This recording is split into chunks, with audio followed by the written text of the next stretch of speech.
हरे कृष्णा। सभी भक्तों का स्वागत करना चाहेंगे हमारे साप्ताहिक भगवत गीता के 10वें अध्याय के प्रवचन श्रृंखला में। प्रारंभ करते हैं प्रार्थना से। प्रपन्न पारिजाताय तोत्र वेत्रैकपाणये ज्ञान मुद्राय कृष्णाय गीतामृतदुहे नमः। ओम अज्ञानतिमिरान्धस्य ज्ञानाञ्जनशलाकया चक्षुरुन्मिलितं येन तस्मै श्रीगुरवे नमः। नमः ओम विष्णुपादाय कृष्णप्रेष्ठाय भूतले श्रीमते भक्तिवेदांत स्वामिन् इति नामिने। नमस्ते सारस्वते देवे गौरवाणी प्रचारिणे निर्विशेष शून्यवादी पाश्चात्य देशतारिणे। जय श्री कृष्ण चैतन्य प्रभु नित्यानंद श्री अद्वैत गदाधर श्रीवासादि गौर भक्त वृंद।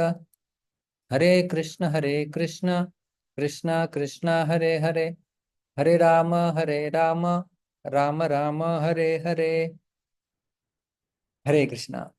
तो हमारे पिछले सत्र में हमने 10वें अध्याय के दो श्लोकों के ऊपर चर्चा की थी,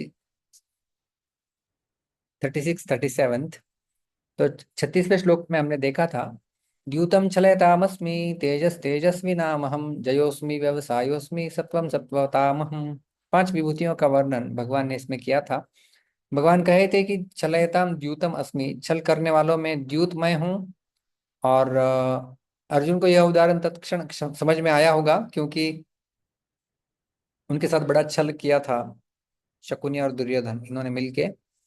तो प्रश्न पूछा जा सकता है कि जुए को भगवान ने अपनी विभूति बताया है, तो इसके खेलने में क्यों दोष लगता है? क्योंकि जुआ खेलना मना किया जाता है, खास करके इस्कॉन में। तो उसका उत्तर यह है कि ऐसा करो और ऐसा मत करो, यह शास्त्रों का विधि निषेध कहलाता है। और अभी जो चल रहा है वो विधि निषेध का वर्णन नहीं है, यहाँ विभूतियों का वर्णन चल रहा है। और अर्जुन ने जो भगवान को प्रश्न पूछा था कि मैं कहाँ कहाँ पर और किस किस भाव में आपका चिंतन करूं, उसी का उत्तर भगवान अर्जुन को दे रहे हैं।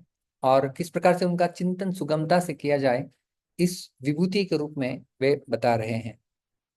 तेजस्विनाम अहम तेज का अर्थ है कि महापुरुषों के दैवी संपत्ति वाले प्रभाव का नाम तेज है, जिसके सामने पापी पुरुष पाप करने में हिचकिचाते हैं। ये तेज शुद्धता के कारण और इन महंतों की साधना के कारण इनमें आता है।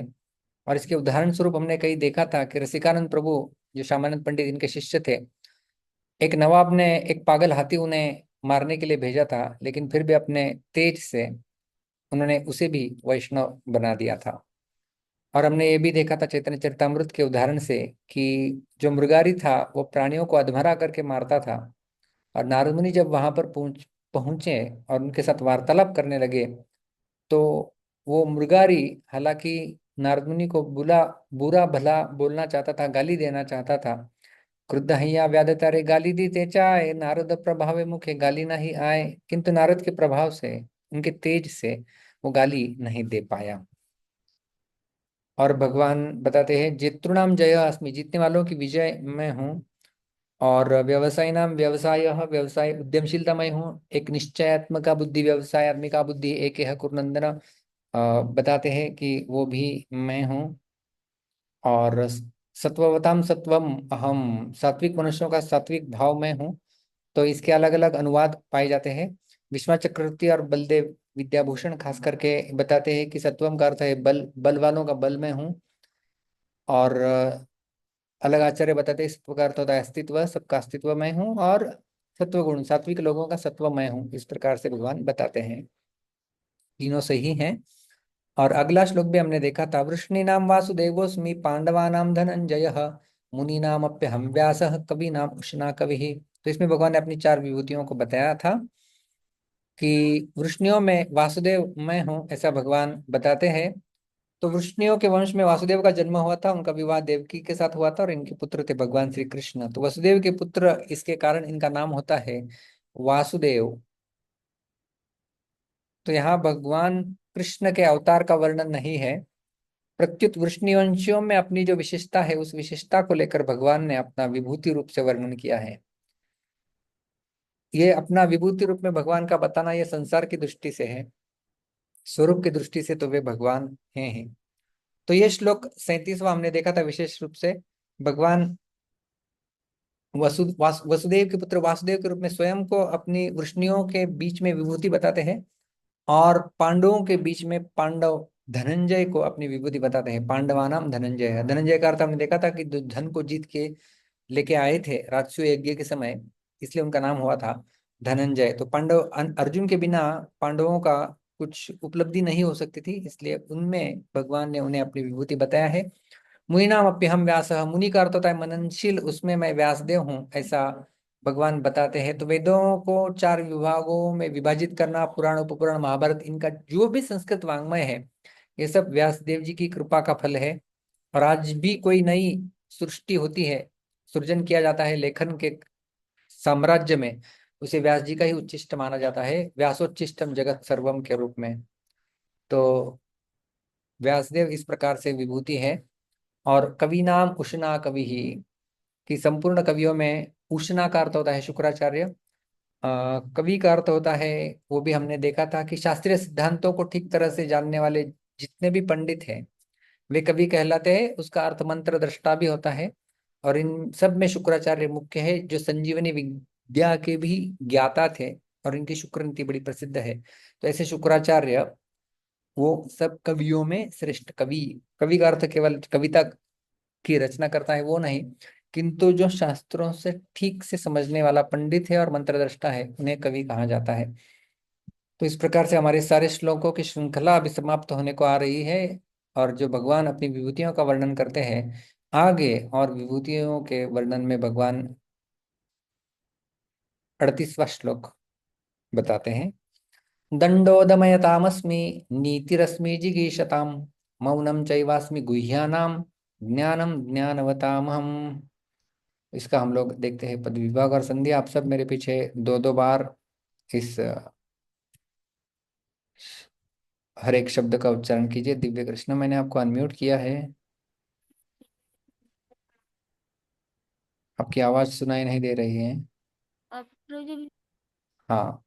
दंडः दण्डः दंडः दण्डः दमयताम दमयताम् दमयताम दमयताम् अस्मि अस्मि अस्मि। अस्मि यहाँ पे संधि होती है।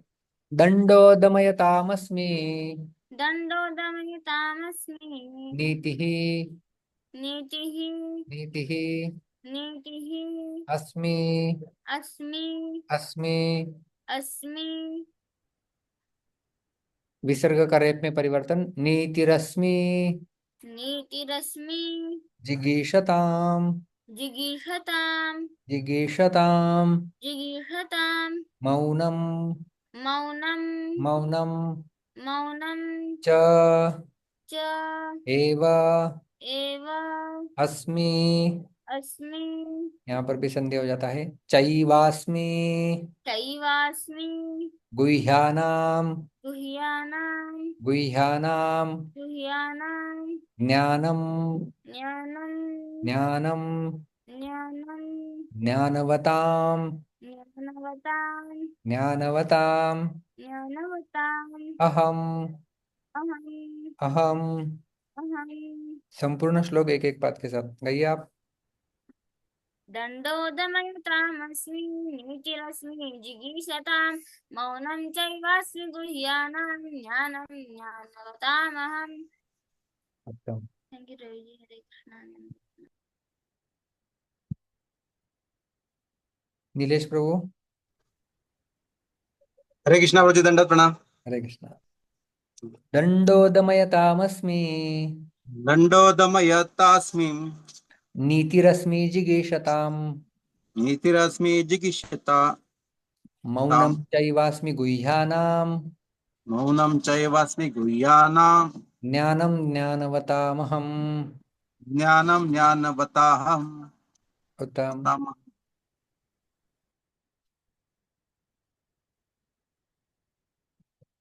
पंकज प्रभु। हरे कृष्णा प्रभु जी, दंडवत प्रणाम। हरे कृष्णा गौरांगी।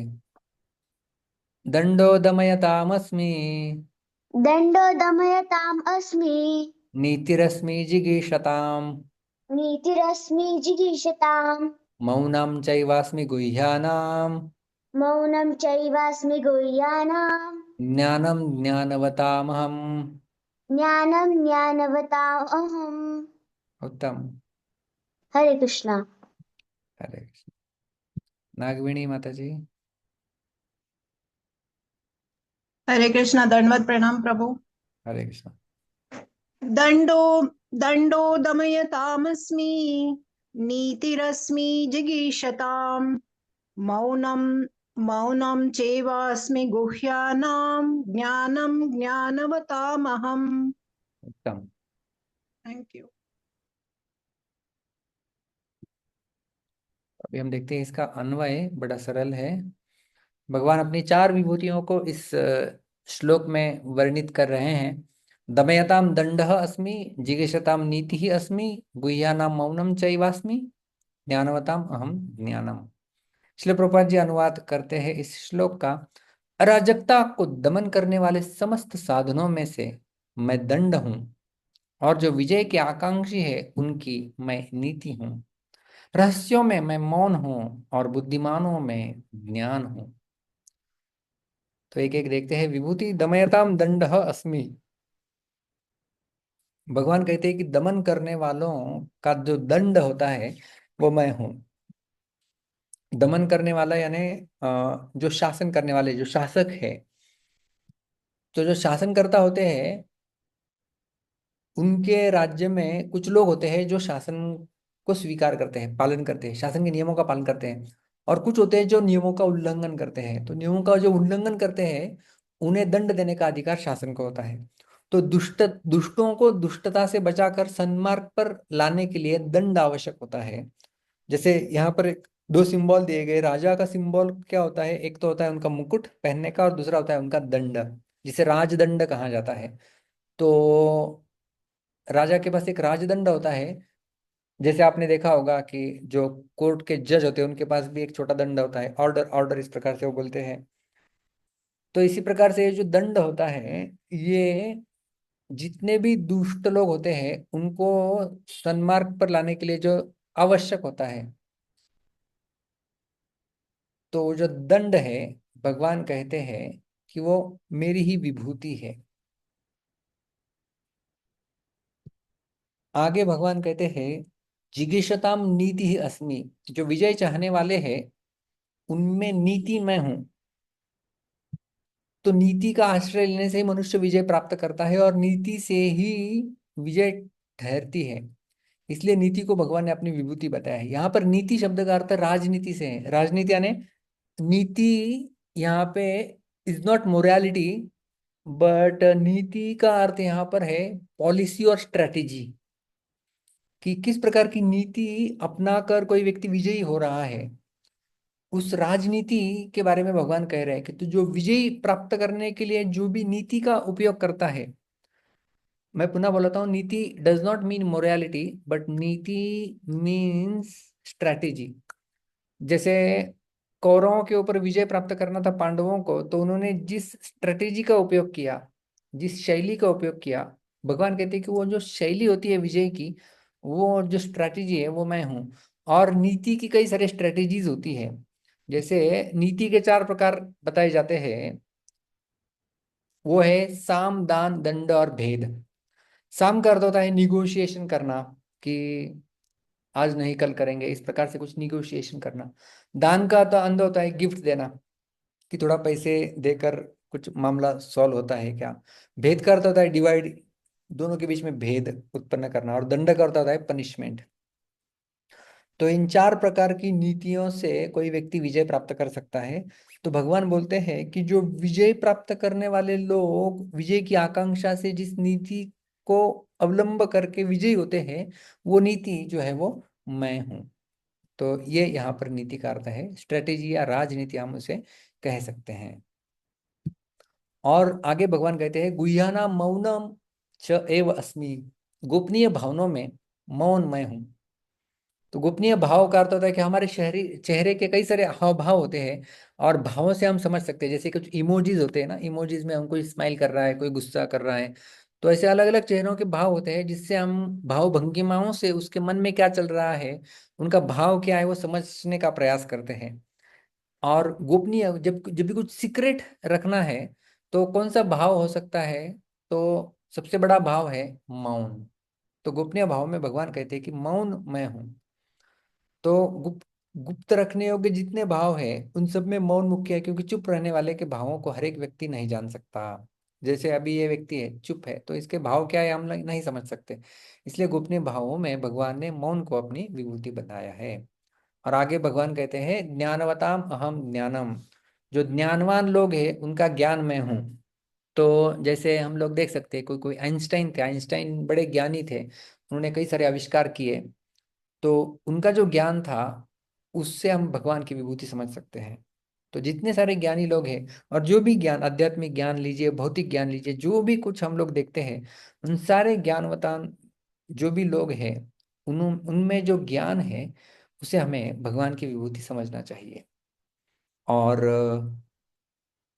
अगला श्लोक, उसमें अभी भगवान बताते हैं अपनी और एक विभूति के बारे में। यच्चापि सर्वभूतानां बीजं तदहम अर्जुन, न तदस्ति विना यस्यान् मया भूतं चराचरम। इसका भी हम पद विभाग देखेंगे, दो दो बार उच्चारण करेंगे। मेरे पीछे आप दोहराइए। कृष्ण यत् रोजी दंडवत प्रणाम। यत् यत् यत् च च अपि अपि अपि अपि संधि होता है, यच्चापि यच्चापि सर्वभूतानां सर्वभूतानां सर्वभूतानां सर्वभूतानां बीजं बीजं बीजं बीजं तत् तत् तत् तत् अहम् अहम् अहम् अहम् अर्जुन अर्जुन अर्जुन अर्जुन न न तत् तत् अस्ति अस्ति अस्ति अस्ति विना विना विना विना यत् यत् यत् यत् स्यात् स्यात् स्यात् स्यात् मया मैं मया मैं भूतं भूतं भूतं भूतं चराचरम् चराचरं चराचरम्। चराचरम् हाँ, संपूर्ण श्लोक एक एक पाद के साथ गाइए। यच्चापि सर्वभूतानां बीजं तदहमर्जुन न तदस्ति विना यच्चात् मया भूतं चराचरम्। उत्तम। Thank you Ravi ji. हरे हरे कृष्णा। कृष्णा। और कोई? ओके, शोभा माता जी। हरे कृष्णा प्रभु जी, दंडवत प्रणाम। हरे कृष्णा। बोलिए माता। यच्चापि सर्वभूतानां बीजं तदहम् अर्जुन, न तदस्ति विना यस्यान् मया भूतं चराचरम्। उत्तम, धन्यवाद। धन्यवाद प्रभु। गौरांगी। प्रणाम। यच्चापि सर्वभूतानां यच्चापि सर्वभूतानां बीजं तदहम् अर्जुन, बीजं तमः अर्जुन, बीजं तदहम् अर्जुन, बीजं तदहम् अर्जुन, न तदस्ति विना यस्यान्। म्यूट हो गए आप। न तदस्ति विना यस्यान् मया भूतं चराचरम्। मया भूतं चराचरम्। उत्तम। हरे कृष्णा। आखिरी देते हैं शंतनु। हरे कृष्णा प्रभु जी, दंडवत प्रणाम। हरे कृष्णा। यच्चापि सर्वभूतानां यच्चापि सर्वभूतानां बीजं तदहम अर्जुन, बीजं तदहम् अर्जुन, न तदस्ति विना यत्स्यात् न तदस्ति विना यत्स्यात् मया भूतं चराचरम्। मया भूतं अचरम्। उत्तम।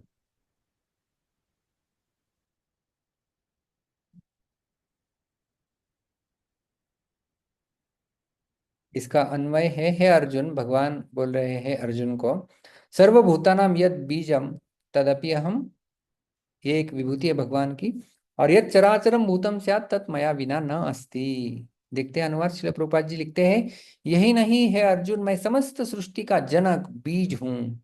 ऐसा चर तथा अचर कोई भी प्राणी नहीं है जो मेरे बिना रह सके, तो भगवान के बिना कोई नहीं रह सकता। तो यहाँ पर जो विभूति का सेक्शन है उसका ये आखिरी श्लोक है विभूतियों का। 39वें श्लोक तक भगवान ने विभूतियां बताई है अपनी, और जो आगे वाले 3 श्लोक है ये संपूर्ण विभूतियों का उपसंहार बताएंगे भगवान। तो मैंने आपको पता है, मैंने होमवर्क दिया था कि कौन से श्लोक में कितनी विभूतियां हैं, तो आप आज के श्लोक में इसका अंत होने वाला है। तो हमने 19वें श्लोक में भगवान प्रारंभ करते हैं कि मैं तुम्हें विभूतियां बताता हूँ, प्राधान्यतः कुरु श्रेष्ठ नास्तिम, तो इस तरह से मैं प्रमुख बताऊंगा, इसका विस्तार का अंत नहीं है। और 20वें श्लोक से उन्होंने शुरू किया था, तो 20 से लेकर के एग्जैक्टली 39वें श्लोक तक विभूतियों का वर्णन है। हर श्लोक के समय में बताते आया था इस श्लोक में इतनी विभूतियां हैं, इतनी विभूतियां हैं। तो आप काउंट करके होमवर्क के रूप में आप मुझे भेज दीजिए कि लगभग कितनी विभूतियां अभी हमने देखी। और आगे वाला जो श्लोक आएगा उसमें कंक्लूजन रहेगा, इसे उपसंहार कहते हैं। तो आज के श्लोक, ये 39वें श्लोक में एक विभूति भगवान बताते हैं। क्या है वो विभूति, हम लोग देखते हैं। सर्वभूतानां यद बीजम तद अपि अहम, संपूर्ण प्राणियों की उत्पत्ति का जो बीज अर्थात कारण है वह बीज मैं हूं। तो जो भी कारण होता है, ईश्वर परमः कृष्ण सर्व कारण कारणम, संपूर्ण कारणों के कारण भगवान श्री कृष्ण है, जो कि बीज है। जैसे हम लोग देखते हैं बीज कारण होता है जिसके कारण वृक्ष उत्पन्न होता है, तो संपूर्ण वृक्ष का जो आदि कारण है, प्रमुख कारण कौन है, तो वो होता है बीज। उसी प्रकार से संपूर्ण सृष्टि, यदि ब्रह्मांड उसे बोला जाए तो उसका भी एक बीज होता है, वो बीज है भगवान। और गीता में अलग अलग जगहों पर भगवान स्वयं को बीज के रूप में प्रस्तुत करते हैं। यहाँ पर विभूति के रूप में बता रहे हैं, लेकिन अन्य जगह में इसी भक्ति योग के सेक्शन में 7वें अध्याय में भगवान बताते हैं, बीजम माम सर्वभूतानां विद्धि पार्थ सनातनम बुद्धिर्बुद्धिमतामस्मि तेजस तेजस्विनामहम्। वास्तव में यहाँ पर भी कुछ विभूतियों का वर्णन किया था भगवान ने, आपको यदि याद होगा 7वें अध्याय के 8वें श्लोक से लेकर के 12वें श्लोक तक भी भगवान ने अपनी विभूतियां बताई थी।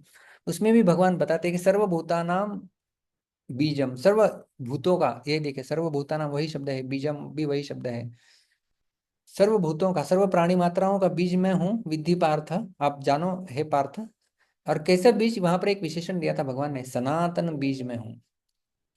और भी एक जगह पर 9वें अध्याय में भी भगवान ने अपने आप को, यहाँ पर भी कुछ विभूतियों का वर्णन किया गया था।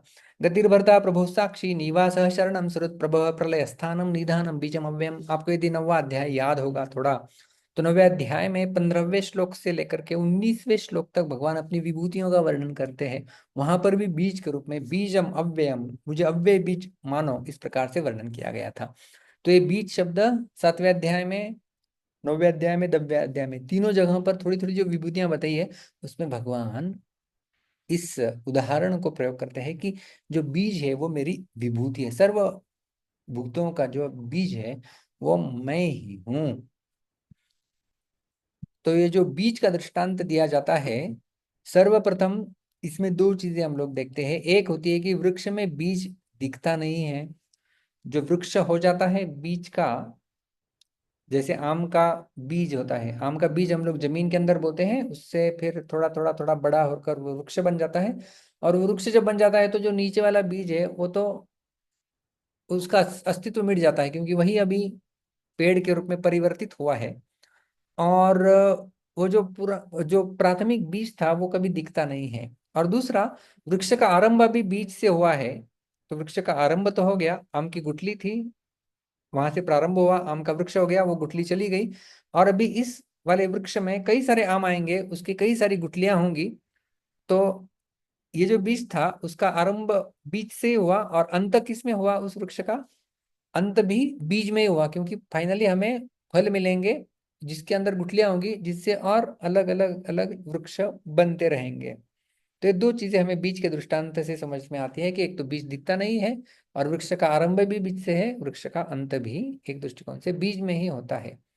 और श्रीधर स्वामी इसके बारे में बताते हैं, बीज का दृष्टांत बड़ा महत्वपूर्ण है। भगवान बताते हैं क्योंकि सजातीय कार्य उत्पादन सामर्थ्यम, जो बीज होता है उसमें सजातीय उत्पादन की क्षमता होती है। जैसे आम का वृक्ष होता है, उसकी गुठली होती है, आम की गुठली लगाओ तो आम का पेड़ आएगा, आम के पेड़ से आम का फल आएगा, उसमें से गुठली आएगी। उस गुठली को यदि हम लोग जमीन के अंदर बोएंगे तो उसका भी आम का पेड़ आएगा।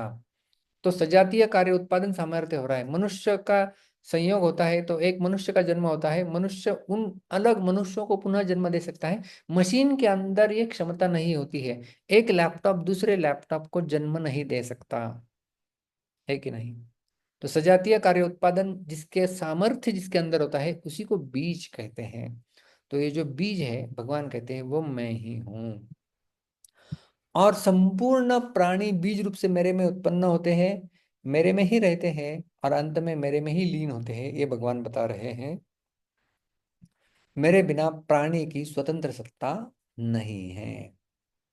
और जो भौतिक बीज होता है उसकी विशेषता यह है कि ये लुप्त हो जाता है। जैसे यहाँ पर देखिए उदाहरण, यहाँ पर एक बीज है, उसको लगाया गया है, फिर उससे वो थोड़ा बढ़ता है, फिर उसे जड़ें आती हैं और एक अंकुर फूट जाता है। और जब अंकुर हो जाता है तो यहाँ का बीज विनाश हो जाता है, तो आगे आगे बड़ा वृक्ष हो जाएगा, लेकिन वो बीज का अस्तित्व चला गया है, क्योंकि ये भौतिक संसार का बीज है, ये अव्यय और सनातन नहीं है। तो भगवान कहते हैं कि मैं बीज हूं, लेकिन मैं कौन सा बीज हूं? जैसा कि 7वें अध्याय में भगवान ने बताया था, सनातनम। ये सनातन बीज है कि ये बीज कभी विनाश नहीं होता है। बीज का उदाहरण तो दे रहा हूँ भगवान बोलते हैं, लेकिन ऐसा मत समझो कि मेरा भी विनाश होगा। मेरा कभी विनाश नहीं होता है। भौतिक संसार का बीज होता है, उसका विनाश हो सकता है, होता ही है, किंतु मेरा, मैं इस प्रकार का बीज हूं जिसका विनाश कभी नहीं होता है। और जो भौतिक बीज होता है उससे हम लोग देख सकते हैं कि ये जो बीज होता है वो केवल अपने जाति को ही उत्पत्ति कर सकता है। जैसे यदि हम लोग देखें तो लौकिक बीज से तो एक ही प्रकार की खेती पैदा होगी। जैसे गेहूं के बीज से गेहूं पैदा होंगे, ऐसा नहीं होगा कि एक ही बीज से गेहूं भी आ जाए, फिर बाजरी भी आ जाए, फिर मूंग भी पैदा हो जाए, ऐसा नहीं होता।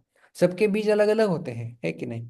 परंतु भगवान रूपी बीज इतना विलक्षण बीज है कि उस एक बीज से ही अनेक प्रकार की सृष्टि पैदा हो जाती है। कितने प्रकार के 84 लाख योनियां हैं, देवता है, गंधर्व, किन्नर, इतने सारे अलग अलग योनियां हैं। और वो जो मूल बीज है वो जो क्या त्यों रहता है, भगवान में कुछ फर्क नहीं पड़ता, क्योंकि ये बीज अव्यय और सनातन है। ये जानना महत्वपूर्ण है। तो ये बीज के बारे में हुआ एक विशेष बात।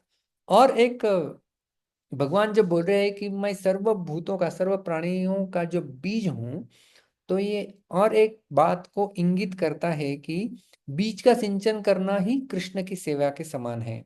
और एक उदाहरण श्रीमद् भागवत में दिया गया है, यथा हि स्कंद शाखानां तरोर्मूलावसेचनम् एवं आराधनम विष्णु सर्वेषां आत्मनश्च ही। और भी ये तो 8वें स्कंद में इसका वर्णन आया हुआ है, और भी चतुर्थ स्कंद में भी इसी का वर्णन एक जगह पर आता है। यथा तरोर्मूल निषेचनेन तृप्यन्ति तत्स्कंद भुजोपशाखा प्राणोपहाराच यथेन्द्रियाणाम तथैव सर्वा अर्हणम अच्युतेज्या। कि यहाँ पर जैसे बताया गया है कि यथा ही स्कंद शाखा नाम, कि आपको स्कंद यानी जो टहनी है उसकी अलग शाखाएं, पत्ते हैं, उनको यदि सेवा करनी है तो आपको मूल की सेवा करनी होगी। मूल में जल डालो तो संपूर्ण वृक्ष के पत्ते, फूल, फल, टहनियां, सबको जल मिल जाएगा, सबकी सेवा हो जाएगी। उसी प्रकार से एवं आराधनम विष्णु हो, उसी प्रकार से जब भगवान विष्णु की आराधना होती जाती है, सर्वेशाम आत्मनश्री, सबकी आराधना हो जाती है। और हम लोग जानते हैं कि जब यस्मिन तुष्टे जगत तुष्टि, जो द्रौपदी के जो अक्षय पात्र की कथा है उसमें जब भगवान श्री कृष्ण ने छोटा सा पत्ता डाल लिया था अपने मुख में, तो दुर्वासा मुनि उनके 60,000 शिष्यों के साथ तृप्त हो गए थे। तो इस प्रकार से हम लोग बीज से यह भी समझ सकते हैं कि जब हम, क्योंकि भगवान सबके बीज है, तो जब भगवान कृष्ण की सेवा की जाएगी तो सबकी सेवा उसमें सम्मिलित की जाती है। और आगे भगवान बताते हैं कि यथा चराचरम यत् चराचरम भूतम स्यात् तत् मया बिना न अस्ति। तथा अचर कोई भी प्राणी नहीं है जो मेरे बिना रह सके। तो ये तो कोई ऐसी भगवान की विशेष रूप में विभूति नहीं बताई गई है, जो बीज बताया गया है उसी के आगे के रूप में भगवान बताते हैं कि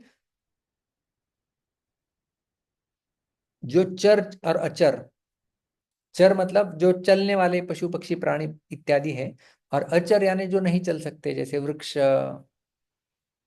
लताएं, वेली इत्यादि। तो ये सब मेरे बिना नहीं रह सकते, ऐसा भगवान बताते हैं। इसमें भी हम लोग देख सकते हैं कि वृक्ष चाहे जितने विशाल हो, जितना ऊंचा हो, उस वृक्ष की प्रत्येक पत्ती का पोषण वृक्ष के बीज के द्वारा ही होता है। वृक्ष कितना भी बड़ा क्यों ना हो जाए तो भी जो है उसका पोषण जो होता है उस बीज के द्वारा ही होता है। तो भगवान यहाँ पर पोषण की बात बता रहे हैं कि उनके बिना किसी का अस्तित्व हो ही नहीं सकता। जैसे वृक्ष के जड़ के बिना या जो मूल बीज है उसके बिना संपूर्ण पत्तों का या टहनियों का अस्तित्व नहीं हो सकता।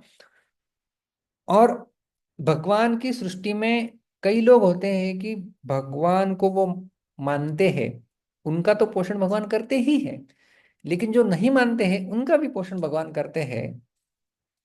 एक उदाहरण से हम लोग समझते हैं, कारागार के अंदर जो कैदी रहते हैं वे सरकार के शासन को नहीं मान्य करते हैं, अमान्य किया हुआ है इसलिए दंड भुगते हैं, परंतु फिर भी प्रत्येक कैदी का पोषण सरकार के द्वारा ही होता है, उन्हें 3 टाइम का भोजन मिलता है। हम लोग अभी हाल ही में दिसंबर महीने में जब मैराथन हुआ था तो जेल के अंदर हम लोग गीता वितरण करने के लिए गए थे, तो वहां पर हम लोग कुछ कैदियों को मिले। तो ये जो कैदी होते हैं उनको वहां पर अच्छी व्यवस्था की जाती है, डॉर्मेट्री टाइप वहां पर वो रहते हैं, और उनको 3 समय भोजन मिलता है, काम करते हैं वो कुछ ऐसे इस प्रकार से साधारण व्यक्तियों जैसे ही दिखते हैं। लेकिन कई उन्होंने गुनाह किया है, कई जगहों पर उन्होंने शासन के नियमों का उल्लंघन किया हुआ है, लेकिन फिर भी उनका पोषण सरकार करती है। इसी प्रकार से भगवान बोल रहे हैं कि यत् चराचरम भूतम स्यात् तद मया विना न अस्ति। मेरे बिना उनका अस्तित्व हो ही नहीं सकता, क्योंकि मैं ही सबका पोषण करता हूँ। और यदि लोग जानते हो या नहीं हो, फिर भी भगवान ही पोषण करता है। जैसे माँ अपने शिशु को दूध पिलाती है, सब कुछ देती है, शिशु जानता नहीं है ये मेरी माँ है, लेकिन फिर भी उनका पोषण माँ के द्वारा होता है। उसी प्रकार से लोग भगवान के अस्तित्व को जाने न जाने, भगवान स्वयं उन सब का पोषण करते हैं। इस प्रकार से आज हमने 2 श्लोकों के ऊपर चर्चा की, 38 और 39। 38वें श्लोक में भगवान श्री कृष्ण ने अपनी 4 विभूतियों का वर्णन किया था। दंडोदमयतामस्मि नीतिरस्मि जिगीषताम मौनम चैवास्मि गुह्यानाम ज्ञानम ज्ञानवतामहम। कि दमयताम दंड अस्मि, जो दमन करने वाले हैं उन जो दंड है वो मैं हूं। और हमने देखा था कि ये जो दंड होता है वो राजदंड कहलाता है, जिससे दुष्कृति व्यक्तियों को सन्मार्ग के ऊपर लाने के लिए प्रयोग किया जाता है। ये दंड भगवान कहते हैं कि मैं हूँ। जिगीषताम नीति अस्मि, जो विजयी होने वाले लोग हैं, विजय की आकांक्षा से जो नीति बनाते हैं, जो राजनीति है, भगवान कहते हैं कि वो मैं हूँ। तो यहाँ पर नीति का अर्थ मोरालिटी नहीं है, नीति का अर्थ स्ट्रेटेजी होता है। और नीति 4 प्रकार की होती है, हमने देखा था, साम दान दंड भेद। जिस प्रकार से वसुदेव जी ने जब आकाशवाणी होती है और कंस जब देवकी को मारने वाला होता है, उस समय वसुदेव जो है वो कुछ विशेष नीतियों को अपनाते हैं। साम दान दंड भेद, किस प्रकार से उन्होंने नीतियों को अपना के विजय प्राप्त की और देवकी को कंस के चंगुल से छुटाया। तो वो नीति भगवान कहते हैं एक दृष्टिकोण से वो नीति मैं हूं। या पांडवों ने किस प्रकार के नीति बना के कौरवों के ऊपर विजय हासिल की, वो नीति भगवान कहते हैं कि विजय पाने के लिए जो भी नीति अपनाई जाती है वो मैं हूँ। गुह्याना मौनम चैवास्मि, गुह्य जो भी गुह्य बातें रखी जाती है, जैसे हम लोग बोलते हैं ना कुछ सीक्रेट है, कुछ गुह्य है, बताना नहीं चाहिए, तो वो तो मौन सबसे उसमें श्रेष्ठ है। मौन जब रहेगा तो बोला नहीं जाएगा, बोल नहीं रहा व्यक्ति, उसके हाव भाव हम लोग नहीं समझ सकते, उसके मन में क्या चल रहा है वो नहीं समझ सकते। जब बोलेगा तब समझ में आएगा। तो secrecy amongst the secret things, भगवान कहते हैं आई एम द साइलेंस, मौन मैं हूं। और ज्ञानवताम अहम ज्ञानम, जितने सारे ज्ञानी लोग हैं, फिर वो आध्यात्मिक ज्ञान वाले लीजिए, रामानुजाचार्य, मध्वाचार्य इत्यादि, या भौतिक ज्ञान वाले लीजिए, आइंस्टाइन, न्यूटन इत्यादि, उन सब का जो बुद्धि है, भगवान कहते हैं उनका जो ज्ञान है वो मैं हूं। और 39वें श्लोक में भगवान एक विभूति का वर्णन करते हैं, हे अर्जुन, यच्चापि सर्वभूतानां बीजं तदहम अर्जुन न तदस्ति विना यस्यान्मया भूतं चराचरम। सर्वभूतानां यद बीजम तदपि हम, सर्व प्राणी मात्रों का जो बीज है, जो आदि कारण है, वो मैं हूं। और बीज के बारे में हमने कई सारे दृष्टांत देखे कि बीज एक तो सर्वमात्रा सर्वप्रथम हमें दिखाई नहीं देता, और वृक्ष का प्रारंभ बीज में होता है, अंत भी बीज में ही पाया जाता है। स्वजातीय कार्य उत्पादन क्षमता उसके अंदर होती है, ये बीज की विशेषता होती है। जैसे कंप्यूटर, अलग कंप्यूटर को जन्म नहीं दे सकता, मशीन में वो क्षमता नहीं होती है। और साधारण भौतिक बीज जो होता है वो विनष्ट हो जाता है, तब जाके उसमें वृक्ष बनता है। लेकिन ये भगवान उस प्रकार का बीज नहीं है, भगवान सनातन और अव्यय बीज है। हमने 7वें और 9वें अध्याय के 2 श्लोकों से भी ये सिद्ध किया कि भगवान जो है वो सनातन बीज है।